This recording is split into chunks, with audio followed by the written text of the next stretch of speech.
Next நேயர்களுக்கு என்னோட அன்பான வணக்கங்கள். இன்னைக்கு நட்சத்திர பலன்கள் குறித்து தான் பேச போறோம்.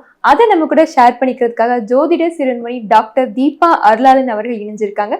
வாங்க நிகழ்ச்சிக்குள்ள போகலாம். வணக்கம் மேம். வணக்கம். எப்படி மேம் இருக்கீங்க? நல்லா இருக்கேம்மா, நீங்க நல்லா இருக்கீங்க? நல்லா இருக்கேன் மேம். மேம், கும்பம் அவிட்டம் நட்சத்திரம் பத்தி பேச போறோம். அவங்களுக்கு எப்படி மேம் இருக்கு இந்த தமிழ் புத்தாண்டு? பொதுவாக வந்து பாத்தீங்கன்னா இந்த அவிட்டம் அப்படின்றது செவ்வாயினோட நட்சத்திரம். ஓகே. கும்பம் அப்படின்றது ராசியாதிபதி சனி பகவான் தான். ஆனா மகரத்துக்கும் ராசியாதிபன் சனி பகவான் தான், கும்பத்துக்கும் ராசியாதிபன் சனி பகவான் தான். இருந்தாலும் கும்பத்துக்கும் மகரத்துக்கும் ஒரு பெரிய டிஃபரன்ஸ் இருக்கு. என்னன்னா இந்த கும்பம் அப்படின்றது வந்து பாத்தீங்கன்னா ஆண் ராசி. அப்ப சனியினோட ராசி ஆண் ராசி. அப்ப வந்து பாருங்க, என்ன ஆசைப்படுறாங்களோ அதை போல்டா சபையில பேசுறதுக்கான தைரியம் உண்டு. இந்த ஜாதி, இனம், மதம், மொழி எல்லாத்துக்கும் அப்பாற்பட்டு ஒரு திருமணம் எல்லாம் இருக்குது பாத்தீங்களா. ஒரு நல்ல ஒரு தமிழ் பொண்ணு பிராமண குலத்து பொண்ணா இருக்கும், நல்ல ஒரு ஃபாரினரை கல்யாணம் பண்ணிட்டு இருக்கும். இதெல்லாம் வந்து பாத்தீங்கன்னா அந்த பொண்ணு விருப்பப்பட்டிருக்கும். அந்த பொண்ணு ஒரே வார்த்தை சொல்லும், அவன் என்ன நம்பினான், அவன் என்ன விருப்பப்பட்டான். அந்த லிட்டில் ஜான் படம் மாதிரி, அவன் என்ன விரும்பினான், நான் அவனை நம்புறேன், அவன் என்ன நம்பினா நானும் அவரை நம்புறேன். என்ன இல்ல நீ கல்யாணம் பண்ணிக்கணும், நான் தூக்க மாட்டிப்ப செத்துப்ப, நீ செத்த சாவு அப்படின்னு சொல்லக்கூடிய அளவுக்கு தைரியம் அப்படின்றது உண்டு கும்பத்துக்கு. கும்பம் வந்து பாத்தீங்கன்னா இப்ப பாத சனியில இருக்காங்க. ரொம்ப நாளா அவங்க பெருசா நல்லா இல்லை. ஏறக்குறைய வந்து பாத்தீங்கன்னா 5 வருஷமா 6 வருஷமா பெருசா நல்லா இல்லைன்னு சொல்லலாம். இப்ப பாத சனி வெறும் 25% தான் சனி பகவான் கெடுக்க போறாரு அப்படின்னாலும் அதை கூட இவங்களால டாலரேட் பண்ண முடியல. எனர்ஜி இருக்காது. ஏன்னா ரொம்ப அடி வாங்கி எங்களுக்கு முடியலப்பா, நாங்க நொந்து போயிட்டோம் அப்படின்ற ஒரு அமைப்பு இருந்தாலும் 6ஆம் மாசத்துக்கு மேல குருனோட பார்வை பாத சனி மேல படுறதுனால அவர் எல்லாரும் உங்களை டிஸ்டர்ப் பண்ண போறது. ஆக திரும்பி வந்து பாத்தீங்கன்னா நீங்க அதாவது உயிர் தெழக்கூடிய காலகட்டம் அப்படின்னு சொல்லலாம். நீ எந்த அளவுக்கு ஹார்ட் ஒர்க் பண்றியோ நீ பாட்டும் சக்சஸ் ஆகாம கவலைப்பட வேண்டாம். அதுக்கும் மேல ராகு பகவான் 1ஆம் பாவம், சுயஸ்தானத்துல ராகு. எது கொடுத்தாலும் இன்னும் வேணும்ன்ற எண்ணம் வரும். அந்த இன்னும் வேணும்ன்ற எண்ணம் ஒரு விதத்துல நல்லது. எப்படி அப்படின்னா சம்பாதிக்கணும், சாதிக்கணும், சக்சஸ் ஆகணும்ன்ற எண்ணம் வரும். ஆனா ஒரு இனம் புரியாத குழப்பம் வரும், அதுல கவனம் அப்படின்றத வச்சுக்கணும். அதே மாதிரி பாத்தீங்கன்னா நம்ம ஏன் நேர் வழியிலே சம்பாதிக்கணும், குறுக்கோழியில சம்பாதிக்கலாம் அப்படின்னு தோணும். அது செய்யக்கூடாது. வரும் அது செய்யக்கூடாது. ஏன்னா ராசி அதிபன் சனி இல்லையா, அந்த மாதிரி அதுக்கு நம்ம லாக்கிப்பட்டு வர மாட்டோம்ன்றது ஞாபகம் வச்சுக்கணும். கலத்திர ஸ்தானத்துல வந்து பாத்தீங்கன்னா கேது இருக்காரு. இவங்களுக்கும் இவங்க லைஃப் பார்ட்னருக்குமான கேப்பா தான் இருக்கும். அதுல எந்த மாற்றமும் கிடையாது. லைஃப் பார்ட்னர் வெளிநாடு போறதுக்கான பிராப்தம், லைஃப் பார்ட்னருக்கு உடல் சார்ந்த உபாதைகள் வரதுக்கான பிராப்தம், இதெல்லாம் கொஞ்சம் கவனம் அப்படின்னு. 6ஆம் மாசத்துக்கு மேல குரு பகவான் 6ல போறாரு.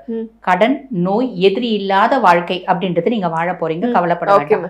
கொஞ்சம் நம்ம வந்து பாத்தீங்கன்னா நம்ம மனசை கொஞ்சம் அந்த ராகு ஜென்மத்துல உட்காந்து நம்மள ஒரு டிப்ரெஷன், ஒரு ஆங்ஸைட்டி இதெல்லாம் கொண்டு போவாரு. அதை ஓவர் டேக் பண்ணிட்டு அதே ராகுதான் நம்மள சாதிக்கணும்ன்ற எண்ணமும் கொடுப்பாரு. ரெண்டுமே அவர் தான் தருவாரு. சாதிக்கவும் செய்வார், சோதிக்கவும் செய்வார். அந்த சோதனை ராகு தான் கொடுக்குறாருன்னு ஓவர் டேக் பண்ணிட்டீங்க அப்படின்னா பெஸ்ட். கண்டிப்பா மேம். இவங்க எந்த மாதிரி கோயிலுக்கு மேம் போகணும்? சிவன் கோயில் முக்கியமா வந்து பாத்தீங்கன்னா ஆதி கும்பேஸ்வரர் ஆலயம் அப்படின்றது கும்பகோணத்துல இருக்குமா. அந்த கோயிலுக்கு போயிட்டு ஈசனை வழிபாடு பண்ணிட்டு வர்றது நல்ல ஒரு மாற்றத்தை கொடுக்கும். கண்டிப்பா கண்டிப்பா. இவ்வளவு நேரம் நம்ம ஒவ்வொரு ராசிக்கும் ஒவ்வொரு நட்சத்திரத்துக்கும் பேஸ் பண்ணி சொன்னோம் இல்லைங்கம்மா. என்ன நம்ம சொன்னாலும் இது வந்து கோச்சார பலன் தான், புரியுதுங்களா? கோச்சார பலன் 100% ஒருத்தவங்களுக்கு ஒர்க் பண்ணுமா அப்படின்னா ஒர்க் பண்ணாதுமா. 50% தான் கோச்சார பலன், மீதி 50% நம்மளோட சுய ஜாதகம். இப்ப நிறைய பேர் என்ன சொல்லுவாங்க, மேடம் நீங்கெல்லாம் வந்து ரிஷபம் எக்ஸ்ட்ராடினரியா இருக்குன்னு சொன்னீங்க, எங்களுக்கு ஒண்ணுமே நடக்கலையே அப்படிம்பாங்க. அதாவது ரிஷபம் கோச்சார பிரகாரம் எக்ஸ்ட்ராடினரியா இருக்கு, எல்லா பிளானட்ஸும் சூப்பரா இருக்குமா. ஆனா நிறைய பேர் வந்து பாத்தீங்கன்னா மத்தியம வயசு ரிஷபமா இருந்தா கூட இப்போ வந்து பாத்தீங்கன்னா குரு தசையில இருப்பாங்க. குரு வந்து பாத்தீங்கன்னா ரிஷபத்துக்கு 8 மற்றும் 11 அதிபன். அஷ்டமாதிபதியும் அவன் தான், லாபாதிபதியும் அவன் தான். உன்னை கெடுக்காம உன்னை முன்னேற்றவே மாட்டான். கண்டிப்பா நீ கெடுவ, ஏதோ ஒரு விதத்துல நீ அஃபெக்ட் ஆவ, நீ சஃபர் ஆவ அப்படின்னு சொல்லலாம். அதுக்கும் மேல இப்ப ரிஷபத்தை பேஸ் பண்ணி சொல்றேன்னு வச்சுக்கோங்களேன். அதுக்கும் மேல ரிஷபம் சூப்பரா இருக்கு, ஆனா உங்க சுய ஜாதகத்துல சனி தசையில இருப்பாங்க. சனி சுய ஜாதகத்துல எங்க இருக்கான் அப்படின்னா 7ல இருப்பான். 7ல இருப்பான். இந்த காலகட்டம் கணவன் மனைவிக்கு பெரிய சண்டை வந்து 2 பேரும் பிரியக்கூடிய சூழ்நிலை வரும். என்ன எல்லாரும் ரிஷபம் சூப்பரா இருக்குன்னு ஒரு ஜோதிடர் இல்லாம சொல்றீங்க. நானும் என் கணவரும் பிரிஞ்சே போயிட்டோமே, நானும் என் கணவருக்கும் நடுவுல வந்து பாத்தீங்கன்னா பெரிய இடைவெளி வந்துருச்சு, பெரிய சொல்றதே நடக்கலையே. இந்த ஜோதிடர்கள் எல்லாம் வாய்க்கு வந்ததுலாம் சொல்றாங்க அப்படின்னு சொல்லுவாங்க. ஆனா அது உண்மை என்னன்னா, ரிஷபம் அப்படின்னா எத்தனையோ கோடி மக்கள் இருக்காங்க ரிஷபராசியில. இப்ப எல்லா ரிஷபத்துக்கும் இது நடக்குமா? சுய ஜாதகமும் ஒண்ணு. சுய ஜாதகத்துல என்ன தசை நடக்குது, தசநாதன் எந்த பாவத்துல இருக்கான், தசநாதன் நல்ல பாவத்துல இருக்கானா. பொதுவாகவே ஜோதிடத்துல ஒரு விதி உண்டு, தசநாதன் செய்யாததை புத்திநாதன் செய்யான், புத்திநாதன் செய்யாததை கோச்சாரன் செய்யான் அப்படிம்பாங்க. அப்ப தசநாதன் அங்க ப்ரையாரிட்டி.